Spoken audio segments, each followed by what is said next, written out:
8,490 pounds, a one-owner CrossRoads 30BH here at Haylett RV of Coldwater, Michigan.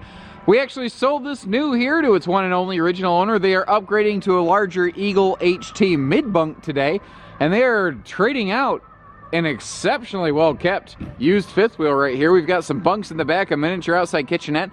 And one of the things I like about this, a recurring trend we're going to see as we go through here, is that it's a similar layout to what you might find from the Eagles or Cougars today, but everything on it is just a bit different. And I'm weird enough that I just like different. Whenever I get the chance, I like to take a peek with the slides closed, so you get to see what it's like in what I call travel mode. And what's cool here is this one passes what I call the turtle test, and that is, can I get to the critical things, or can I get to pretty much everything actually, as is the case here with the slides closed? And as I just indicated, yeah, you can. You can obviously get through here. You can get to all your kitchen storage, your bedroom storage, your bathroom storage, the bunk area. You can get around here, you can pack up the kids' stuff, you got all kinds of room for their spaces. Now where it does get a little tight, and a guy like me, I'm pushing a little extra weight right now, and I have to kind of suck in the belly, but I could take a sideways travel trailer two-step, and I could get up here to the bedroom and the bathroom. It's really not the end of the world. Now, especially if you got little kids and we got to make an, oh my god, emergency potty stop, they could slide right in there, no problem. You're not going to have to, you know, go screaming down the highway 90 mile an hour with a fifth wheel behind you with tires that aren't rated for that kind of speed just to get to the next potty stop, so you don't have an accident in the back seat, am I right? This would be most similar to a, what is it called, a 29 RDB Cougar, or a 29.5 BHDS Jayco Eagle HT that you would see here at Haylett RV. It's kind of, like I said, it's shades of difference, but it's the same general concept. What I like about this one is that it has a bigger, larger, more open feel. Now again, inside and out, top to bottom, tip to top, and etc., everything else in between has been well kept, if I'm done rambling. It's been very well kept and well maintained. Now, one of the things that I like here is if you look at the Cougar or Eagle things that I mentioned, traditionally what you're going to see is instead of the refrigerator and all that extra cabinet pantry space, you're going to see an entertainment center over here. But Cruiser did it a little different. They put the TV over here. The TV is on an angle, so it does face toward the slide seating. So when it is entertainment time, you have all the TV there, plus there is more cabinet and closet space around that. We'll come back to this. But the fact is, on this one, what you're left with, instead of kind of losing out on some of your kitchen storage, is you're getting way more kitchen storage than a lot of its modern predecessors actually offer. And not only do they have a lot of cabinet space, but they also threw a shelf in those, so that you're doubling the overhead cabinet storage capacity. So, you know, when you get these big pseudo little mini peninsula cabinets like this, man, you can get a lot of, you know, canned goods and cereal boxes and everything else you want up in there. And some people like it, some don't. I like it when you do have a little bit of open air above the cabinets, as long as they trim it out like they did here, because it makes it feel intentional and more decorative to me. And instead of just this little wasted pocket above your microwave, they just kind of left that open. So again, that's a nice little shelf with a level change. Now over here where the fridge and this pantry is located, remember, this is space that not every modernized version of this floor plan is going to use it effectively to give you good kitchen storage like this has. So this pantry also has removable shelves as we work our way down past that 8 cubic foot fridge freezer. Then you notice we have plenty of drawer space below that, a shelved lower storage area. Now, in case you're curious as to why there's that panel sort of hanging down there in the lower cabinet, this RV is currently winterized, and that's an access panel or a shield protecting things like the water pump, you know, from any sort of cargo shift issues. Now, to the right of the stovetop, you've got extra countertop space because they had room. You know, they have a dedicated pantry. It's an extended kitchen is really what it is, guys. Notice, too, they have both sink and stove covers, as well as a larger 22-inch oven versus a smaller 16-inch.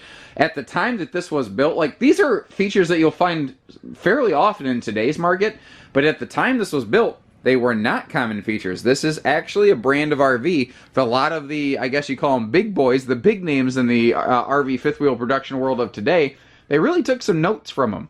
The ladder here gets you to the upper bunk, and you've got a pair of double bunks with a nice little cargo storage space below.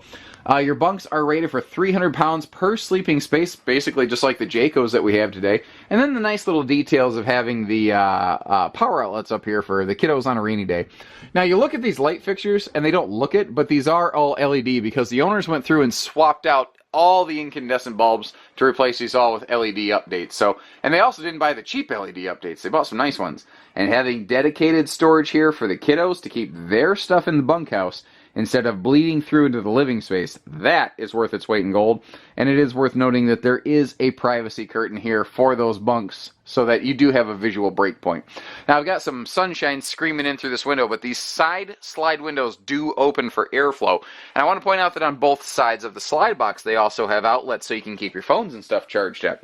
Now, the sofa here is a tri-fold sleeper sofa, so you've already got the big bunks, you know, that I'm standing next to currently that we already saw. So this RV can sleep 4 to 6 easily, but if you need it to sleep 7 or 8, maybe 9. If we fold down the sleeper dinette over here, you can. And the dinette ends are actually slide open drawers, too. So you do get, you know what, why am I telling you when we're watching a video? Instead, I could just show you. Alakazam! We got drawers, man.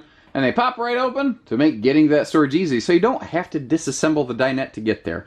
And I figured, hey, as long as I'm doing that, let's go ahead and open up all the storage around the entertainment center, because a lot of times when you see a flat screen entertainment center, there is not a great deal of storage around it. But you see here, that's not really the case. Because it is on that nice biased angle, there is a good amount of capacity, especially above that TV, but I think maybe it's easier to see down here below.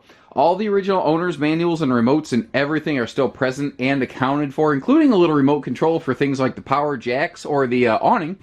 You know, you can see how they're easily contained within this. Now, right by the door, we got a handy little shoe garage and a very nicely sized coat closet. It's not just like something with a couple of hooks. You actually got a full hanging bar there. And then just some overflow long-term storage space above. You'll always find something to do with space, but you can do nothing with nothing. And now you don't have to worry about that because there is something there. I don't even know what I'm talking about anymore. Moving on. Bathroom. A lot of modern fifth wheels, the hallway's on the opposite side of the RV. That is something that's a little different here, as you can see, that you've got a driver's side entry to the bedroom and bathroom, which is more of a classic design. But what it creates for you is a little bit more bathroom space sometimes. Like this is an example that you got a porcelain foot flush stool there. Big shower, too. That's what's nice. You got a nice shower, plenty of headroom. I'm about 6'3". There's a good 6 inches, or pardon me, 3 inches above my head there.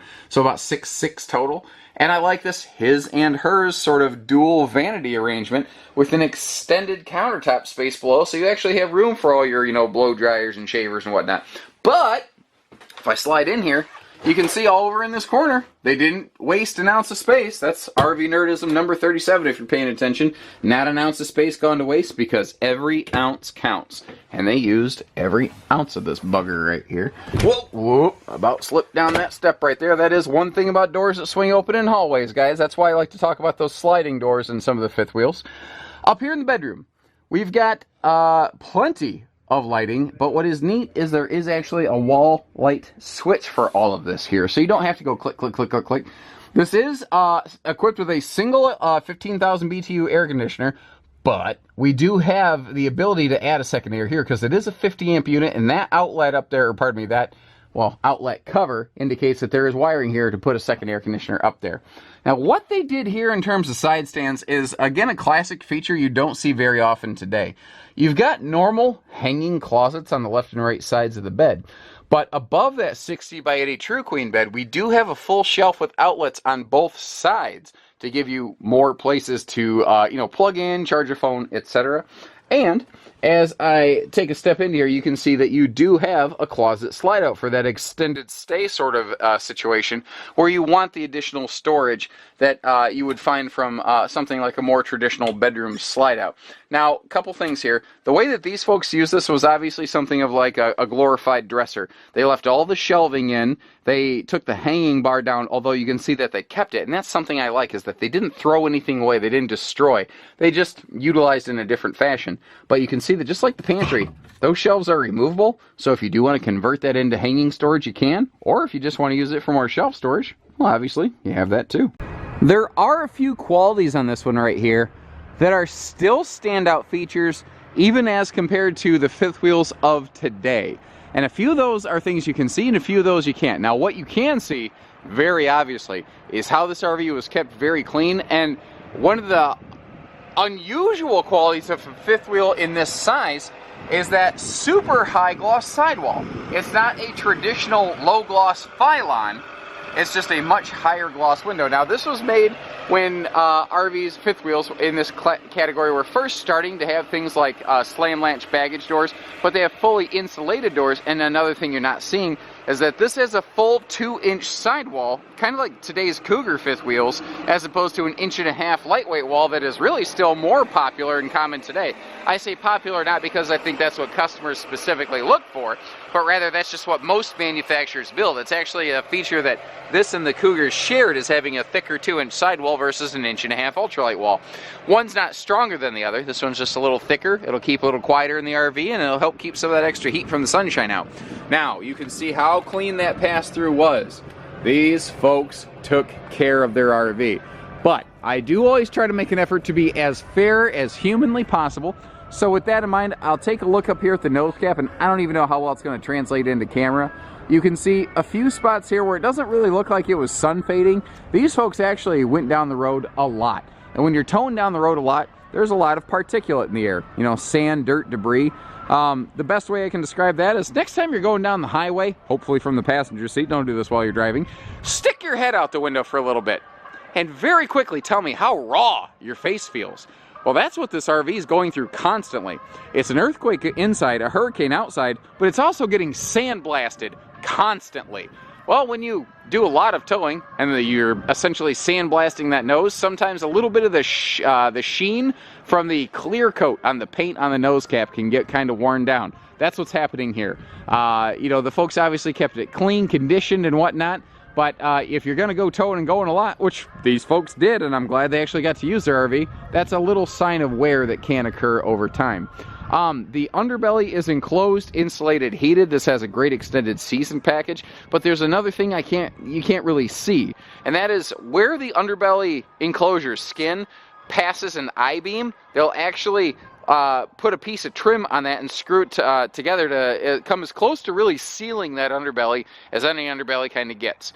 Now we've got power front leveling jacks, we have power rear stabilizer jacks, and you can see how these folks actually had put a really nicely professionally installed 2-inch receiver hitch on the back here. So it looks like they maybe just have done some bike racks with it.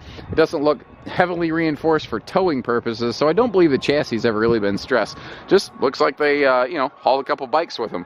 You've also got a power awning with LED lighting and kind of a one of the sort of early proto mini outside kitchens. Although that being said, not a whole lot on these things has really changed today. If you look at a lot of small outside kitchens, you've got your main things taken care of here. You got your outside fridge. You've got your cooktop that slides open for you. You've got a gas grill connect below. I also want to point out the fact I mentioned, like, hey, they did a lot of towing, they did a lot of going. Well, the tires, one thing they're not doing is they're not showing any of that towing and a going. All right, I'm done. Anyway, the point is, tires look good. Tires not weather checked. The tires are not oddly worn with flat spots in one spot or another. And they do have that Equiflex shock dampening suspension system there to give you a nicer, smoother ride. And man, those aluminum wheels are still looking good, aren't they? And other than needing just a little bit of cleaning up here, roof is good. It's obviously been kept clean historically and well conditioned. Like, you can see how it's really clean up here, and then you see more particulate as we go down. That's because water runs down and little bits of particulate get left behind as it does that. The RV's been in storage for a while. At the time that it's traded in, most people in the Midwest aren't camping actively right now. These folks are just simply getting a jump start on the next year, which I think is smart. They're getting a, next year's unit at this year's price and getting this year's trade-in values instead of next year's lower values, because every year those trade books only go down one way. Keep that in mind, guys. If you are shopping around, remember that those trade-in book values, they only go one direction and they update quarterly. So take all the time you need, but need all the time you take. And meanwhile, guys, we're always going to have something for you here at Haylett RV, usually between 450 to 550 RVs in stock at any given point. We are never short on things to take a look at. So take care, stay safe, have fun, and happy camping, everyone.